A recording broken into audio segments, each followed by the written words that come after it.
देख रहे हैं आप और मैं आपके साथ निशा। बुलेटिन की शुरुआत करेंगे खबरों के साथ। हाथरस हादसे के बाद पहली बार कैमरे पर नजर आए सूरजपाल उर्फ भोले बाबा ने कहा, हम 2 जुलाई की घटना के बाद बहुत ही व्यथित हैं। सभी शासन और प्रशासन पर भरोसा बनाए रखें। हमें विश्वास है कि जो भी उपद्रवकारी हैं उनको बख्शा नहीं जाएगा। हम 2 जुलाई की घटना के बाद बहुत ही व्यथित हैं। प्रभु हमें बस संगत को इस दुख की घड़ी से उबरने की शक्ति दें। सभी शासन एवं प्रशासन पर भरोसा बनाए रखें। हमें विश्वास है जो भी उपद्रवकारी हैं वो बख्शे नहीं जाएंगे। हमने अपने वकील डॉक्टर ए.पी. सिंह जी के माध्यम से कमेटी के महापुरुषों से ये प्रार्थना की है कि दिवंगत आत्माओं के परिजनों एवं इलाजरत घायलों के साथ जीवन पर्यंत तन मन धन से खड़े रहने का आग्रह किया है। हाथरस भगदड़ मामले में मुख्य आरोपी देवप्रकाश मधुकर को गिरफ्तार कर लिया गया है, जिस पर उनके वकील ए.पी. सिंह ने अपनी प्रतिक्रिया दी है। आइए आपको सुनवाते हैं। हाथरस प्रकरण में जो एफआईआर में नामजद किए थे देवप्रकाश मधुकर, जिसे मुख्य आयोजक कहा गया था, आज हमने पुलिस को, एसआईटी को और एसटीएफ को यहां दिल्ली से उनके सामने, क्योंकि इलाज करा रहे थे, बुला के सरेंडर कर दिया है। ये मेरा वादा था कि हम कोई एंटीसिपेटरी बेल नहीं लगाएंगे, कोई एप्लीकेशन नहीं लगाएंगे और हम किसी कोर्ट में नहीं जाएंगे, क्योंकि हमने किया क्या, हमारा अपराध क्या है। वो इंजीनियर हैं, हार्ट पेशेंट थे। डॉक्टरों ने कहा ठीक अब थोड़ी सी स्थित है। हमने बिना किसी देर लगाए, लोग कहते अगले दिन, हमने आज वादा किया था, आज आप लोगों से कहा था कि हम देवप्रकाश मधुकर को सरेंडर करेंगे, पुलिस के सामने ले जाएंगे, पूछताछ करें, इन्वेस्टिगेशन में भाग लें, जांच में भाग लें। हमने उनको सौंप दिया है एसआईटी को और उत्तर प्रदेश पुलिस को। अब वो पूरी जांच कर लें, स्टेटमेंट कर लें, बयान कर लें, रिकॉर्ड कर लें। अब ये उनकी अपनी इच्छा है। हाँ, उनका स्वास्थ्य ध्यान रखा जाए, हार्ट पेशेंट है, कोई चीज उनके साथ गलत ना हो। चलिए अब लखनऊ से आ रही एक बड़ी खबर का रुख कर लेते हैं। बड़ी जानकारी बता रहे हैं, बसपा सुप्रीमो मायावती ने सोशल मीडिया प्लेटफॉर्म एक्स पर पोस्ट किया है। हाथरस सत्संग भगदड़ घटना पर यह पोस्ट मायावती ने किया है। बाबा नारायण साकार को पाखंडी बताया है। अपने ट्वीट में लिखा, अंधविश्वास पाखंड के बहकावे में लोग ना आए, आपको अपनी तकदीर खुद बदलनी होगी। नारायण साकार भोले बाबा पर कार्रवाई हो, ऐसी मांग की है बसपा सुप्रीमो मायावती ने। और ये पूरा post social media platform x पर ये पोस्ट किया है बसपा सुप्रीमो मायावती ने। हाथरस में सत्संग के दौरान जो भगदड़ हुई और जो पूरा घटनाक्रम घटा, जो दुर्घटना हुई, उसके ऊपर मायावती ने ट्वीट किया है और अपनी प्रतिक्रिया दी है। ट्वीट करते हुए उन्होंने लिखा, नारायण साकार भोले बाबा पर कार्रवाई होनी चाहिए और लोगों से अपील की है कि ऐसे लोगों के झांसे में ना आए। लोगों को अपनी तकदीर खुद ही बनानी होगी, खुद ही बदलनी होगी। और बाबा नारायण साकार को पाखंडी बताया है। अंधविश्वास पाखंड के बहकावे में लोग ना आए, ऐसी अपील मायावती ने की है।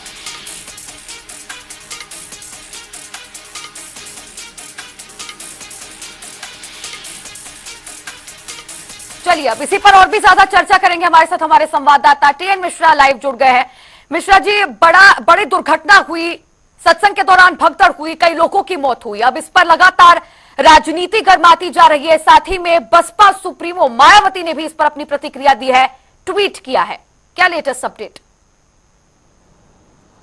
देखिए तिशा, ये बहुत अच्छी बात है कि मायावती ने जो ट्वीट किया है, क्यों इनका जो गरीब भक्त था, बहुत ज्यादा जो है एक विशेष वर्ग के भक्त थे इनके, तो मायावती के ट्वीट से हो सकता है उनकी आंखें खुले। उन्होंने सीधे से कहा वो पाखंडी थे और उनमें कोई ऐसी जो है वो पहुंचे हुए पुरुष नहीं थे, ऐसे लोगों को धोखा दे रहे थे। तो मायावती की ट्वीट से जो है उन लोगों को जरूर थोड़ा आंखें खुलेंगी कि जो उनके अंधभक्त थे और जा करके लाखों की भीड़, 80,000 की उसने अनुमति ली थी मधुकर ने, और वहां पर 2.5 लाख से ज्यादा जो है 2.5 से 4 लाख तक भीड़ बताई जा रही है पहुंच गई थी। तो ये जो पाखंडी लोग हैं, इनके जो आवरण में आकर के, इनके फर्जी दावे में आकर के, और बड़ी संख्या में लोग वहां पहुंचे, जिससे जो है 250 लोग करीब जान गंवानी पड़ी। अब देखिए, मधुकर के अरेस्ट होने से अभी ये बात खत्म नहीं हो, क्योंकि अगर मायावती ने पाखंडी कह दिया तो बाबा दोषी तो है ही है। ऐसा नहीं है कि बाबा दोषी नहीं है, कि बाबा के जो सैकड़ों सेवादार हैं, जो उनकी जो ब्रिगेड थी, चाहे ग्रीन ब्रिगेड हो चाहे उनकी ब्लैक कमांडो ब्रिगेड हो, वो भी दोषी। किसी को वीडियो बनाने नहीं देते थे, किसी को कुछ वैसा है। तो अब सरकार को देखना पड़ेगा, स्थानीय प्रशासन देखना है बाबा क्यों खुला घूम रहा है, आखिर बाबा खिलाफ कब कर। अब जनता की नजर में क्या है, और लोग भी सवाल विपक्षी भी उठा रहे हैं कि आखिर बाबा को क्यों भयदान दिया जा रहा है, बाबा को क्यों पार्टी नहीं बनाई गई, या बाबा को अभी तक गिरफ्तारी क्यों नहीं की गई। सिर्फ मधुकर की गिरफ्तारी से जो काम नहीं चलेगा, क्यों मधुकर की गिरफ्तारी से एक सब आयोजक है, और आयोजक ने अगर 80,000 की भीड़ ली, वहां 3.5 लाख की भीड़ पहुंच गई, तो भीड़ पहुंची, प्रशासन क्या कर रहा था, पुलिस क्या कर रही थी, वहां का जिला प्रशासन क्या कर रहा था। इतनी भीड़ आई तो उसने क्या मॉनिटर किया, उसने क्या ऐसा, अस्पतालों की हालत क्या है वहां की, वहां का मेडिकल कॉलेज देखिए, स्वास्थ्य सेवाओं की बदहाल स्थिति है कि 2 घंटे तक लोगों को इलाज नहीं मिला, तमाम लोगों की सांस दम घुटने से और पसलियां टूटने से मौत हो गई। तो ये जो स्थिति है, इसको ठीक करने के लिए सरकार को कदम उठाने पड़ेंगे। और वैसे बाबा जो अकेले इसी बाबा की बात नहीं है, या कई इंडिया में ऐसे सैकड़ों बाबा हैं जो इसे प्रवचन करते हैं और लाखों की भीड़ इकट्ठा करते हैं, और लोग हैं अंधभक्त, पता नहीं कैसे जो उसमें जाते हैं, और वो अंधभक्तों पर जब जान गंवानी पड़ती है, तब ऐसी स्थिति होती है, तब सरकार को सामने आना पड़ता है। जी दिशा जी बिल्कुल मिश्रा जी, अभी एक लंबे समय बाद बाबा पहली बार कैमरा पे नजर आए हैं। सत्संग के बाद, पूरी दुर्घटनाक्रम घटने के बाद लगातार उनकी खोजबीन की जा रही थी। फोन उन्होंने बाद में अपना स्विच ऑफ कर दिया था। अब कैमरे के सामने आकर लोगों को आश्वासन देते हुए नजर आ रहे हैं, कह रहे हैं कि प्रशासन पर विश्वास रखें।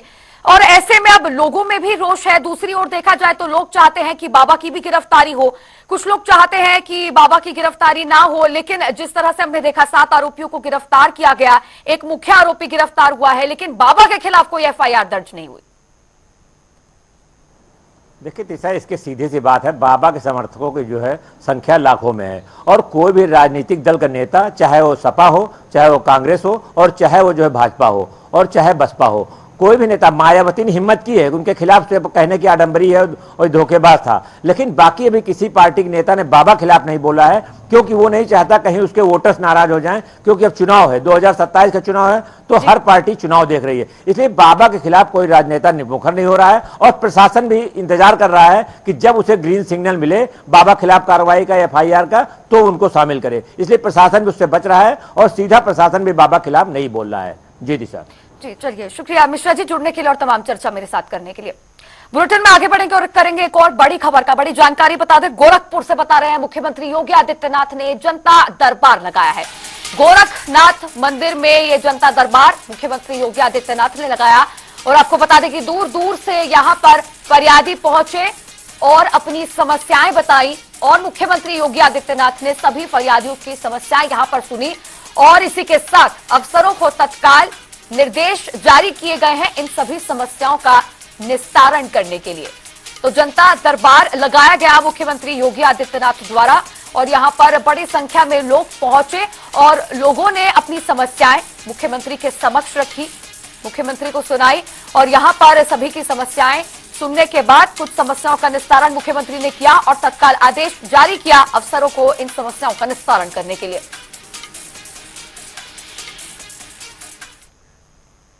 एक और बड़ी खबर बता दें आपको, गोरखपुर से बता रहे बड़ी जानकारी। मुख्यमंत्री योगी आदित्यनाथ का आज गोरखपुर दौरा रहेगा, कई कार्यक्रम इस दौरान सीएम योगी के रहने वाले हैं। गोरखपुर जनपद के दौरे पर सीएम योगी आदित्यनाथ आज रहेंगे, कई परियोजनाओं का लोकार्पण और उद्घाटन करते नजर आएंगे।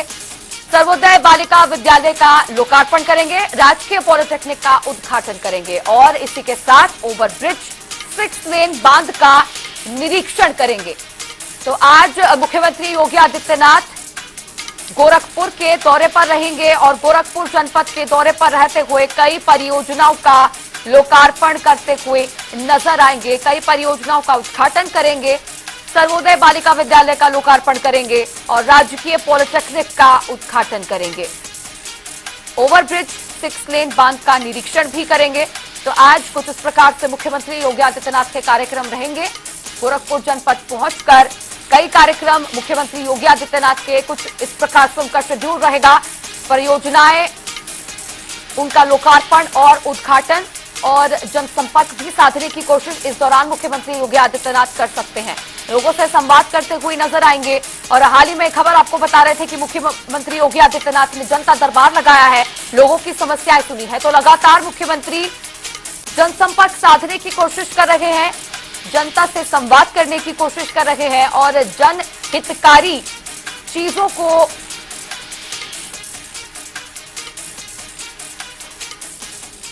इसी पर और भी ज्यादा जानकारी साझा करने के लिए हमारे साथ संवाददाता सुभाष जुड़ गए हैं। सुभाष, आज मुख्यमंत्री योगी आदित्यनाथ गोरखपुर के दौरे पर रहेंगे, कई कार्यक्रम, क्या फिलहाल अपडेट उनके दौरे को लेकर?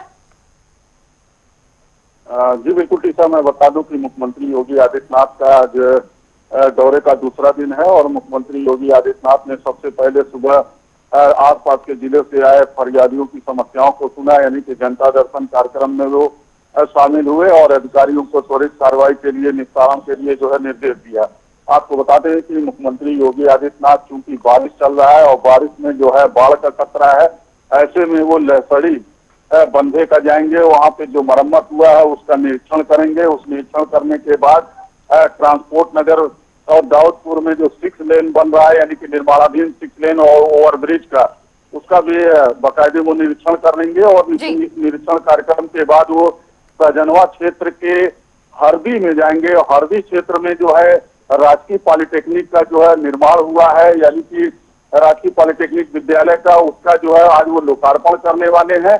और इस कार्यक्रम के बाद हरपुर में जो है सर्वोदय बालिका विद्यालय का जो है निर्माण हुआ है, उसका भी वो आज ही लोकार्पण करेंगे। आपको बताते चले कि जो सर्वोदय बालिका विद्यालय है, इसमें बालिकाओं के लिए मुफ्त में शिक्षा प्रदान की जाएगी। और सारी व्यवस्थाओं के बाद मुख्यमंत्री योगी आदित्यनाथ एक सभा को भी संबोधित करने वाले हैं। तो मुख्यमंत्री योगी आदित्यनाथ का आज काफी व्यस्त कार्यक्रम है और इस कार्यक्रम के बाद मुख्यमंत्री योगी आदित्यनाथ गोरखनाथ मंदिर के लिए प्रस्थान करेंगे, तत्पश्चात लखनऊ रवाना हो जाएंगे। जी बिल्कुल, चलिए ठीक है सुभाष, शुक्रिया जुड़ने के लिए और तमाम चर्चा मेरे साथ करने के लिए।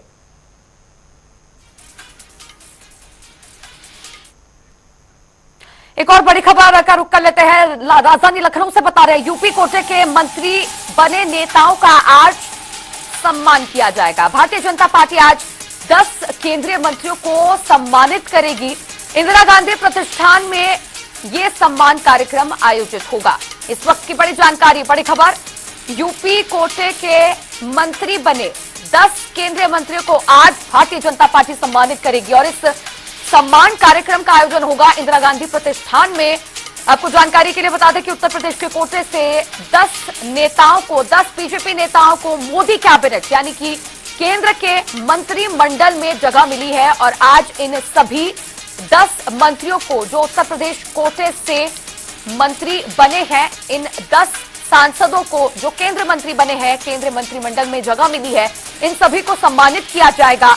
और आज इस सम्मान समारोह का, सम्मान कार्यक्रम का आयोजन किया गया है। इंदिरा गांधी प्रतिष्ठान में इस भव्य कार्यक्रम का आयोजन होगा और यहां पर सभी मंत्रियों को जो यूपी कोटे से मंत्री बने हैं, 10 मंत्रियों को सम्मानित किया जाएगा।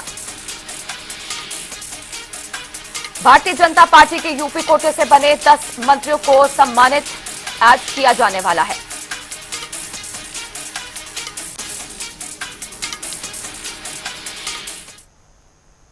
बसपा सुप्रीमो मायावती ने एक्स पर पोस्ट किया है। उन्होंने चेन्नई आवास के बाहर की गई नृशंस हत्या की निंदा की है।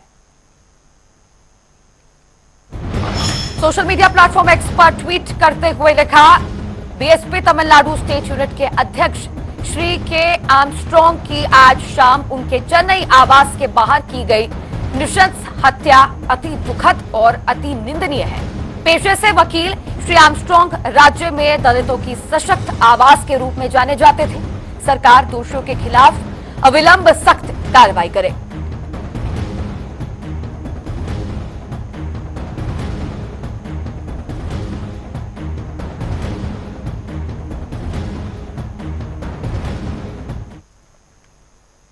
चलिए बुलेटिन में आगे बढ़ेंगे और अमेठी से आ रही बड़ी जानकारी आपको बता देते हैं। तेज रफ्तार बस अनियंत्रित होकर पलट गई। भीषण हादसे में दर्जन भर लोग घायल हुए हैं। घायलों को अस्पताल में भर्ती करवाया गया है। हादसे के समय बस में 60 से 65 यात्री सवार थे। सुकूल बाजार थाना क्षेत्र में यह हादसा हुआ। ये बड़ी खबर, इस वक्त की बड़ी जानकारी, जहां पर सुकूल बाजार थाना क्षेत्र में बेहद दर्दनाक बड़ा हादसा हुआ। तेज रफ्तार बस अनियंत्रित होकर अचानक से पलट गई। अनियंत्रित होकर बस पलटने का मामला सामने आया और इस भीषण हादसे में कई लोग घायल हुए हैं। और इस हादसे के दौरान आपको बता दें कि बस में करीबन 60 से 65 यात्री सवार थे और इन्हीं यात्रियों में से कई यात्री घायल हुए हैं, जिन्हें अस्पताल में भर्ती करवाया गया है और इलाज सभी घायलों का जारी है। टीवी स्क्रीन पर इन तस्वीरों में आप देख सकते हैं, ये बस क्षतिग्रस्त हो चुकी है और अनियंत्रित होकर ये बस पलट गई। बस पलटने का मामला ये सामने आया है। बड़ा हादसा हुआ है, भीषण हादसा, और कई लोगों के घायल होने की खबर इस हादसे के दौरान सामने आई है।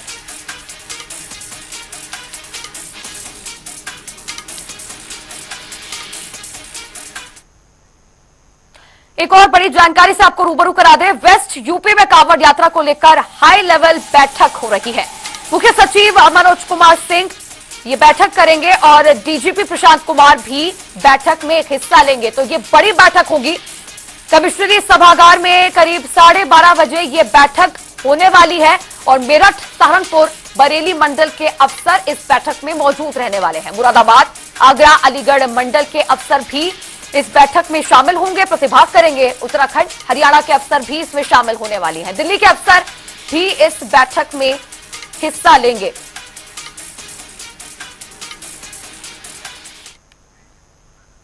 लखनऊ से बड़ी खबर बता दें आपको, बड़ी जानकारी इस वक्त की। लखनऊ, बाराबंकी समेत 20 से ज्यादा जिलों में अलर्ट जारी किया गया है।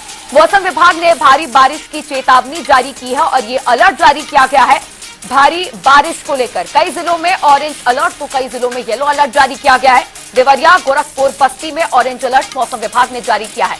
और इसी के साथ बता दें, महाराजगंज, गोंडा, बलरामपुर में मौसम विभाग ने ऑरेंज अलर्ट जारी किया है।